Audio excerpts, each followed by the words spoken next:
Hi అండి, బాగున్నారా అందరూ? నేను కూడా చాలా బాగున్నానండి. ఇప్పుడు నేను అన్ని రకాల పప్పుతో సాంబార్ చేస్తాను. నేను ఎలా చేస్తానో చూపిస్తానండి.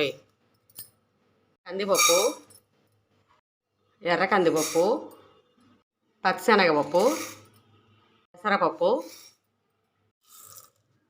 మినప్పప్పు 2 స్పూన్లు అలా వేసాను. ఇవి దోరగా వేయించుకోవాలండి.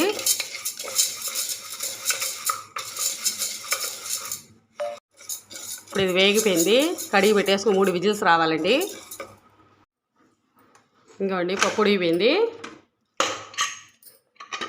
నేను కరెక్ట్గా 3 విజిల్స్ రానిచ్చానండి. ఇప్పుడు ఉప్పు వేసుకుని పక్కన పెట్టేసుకుందాం.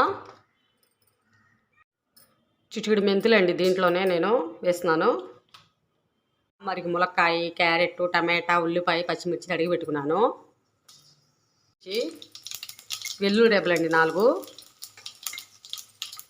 కొంచెం ఇంగువ, కరివేపాకు,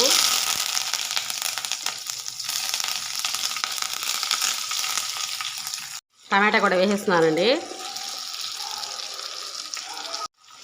పచ్చిమిర్చి కూడా వేసేస్తానండి. ఇప్పుడు ఉప్పు, పసుపు కూడా వేసుకుందాం. మగ్గాక అప్పుడు వేస్తానండి ములక్కాయ.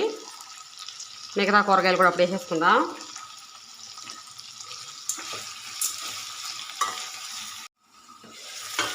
ఇప్పుడు ఇవి కూడా వేసేసుకుందామండి, ములక్కాయ, క్యారెట్.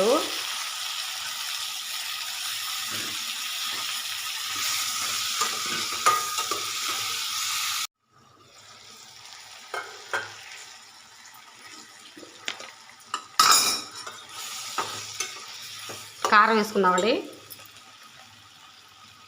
మనం పచ్చిమిర్చి వేసాం కదా, అన్నీ వేసాం కదండి. కారం చూసుకుని వేసుకోండి. ఇప్పుడు నేను చింతపండు, చిన్న నిమ్మకాయ చింతపండు అండి, గుజ్జు తీసి పెట్టేసుకున్నాను.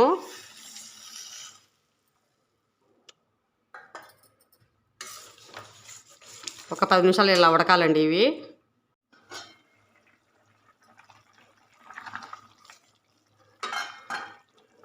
ఇంకోండి మనకు ముక్క అంతా చక్కగా ఉడిగిపోయింది.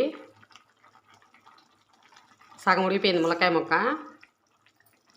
ఇప్పుడు సాంబార్లో కూడా ఉడకాలి కాబట్టి పప్పు కూడా వేసేసుకుందాం. ఎన్నిచ్చి పెట్టుకున్నానండి.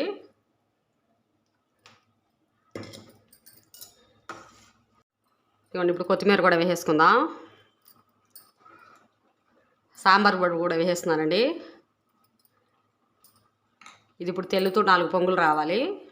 ఇంకోండి లాస్ట్లో కొంచెం బెల్లం వేస్తున్నాను, టేస్ట్ బాగుంటుంది.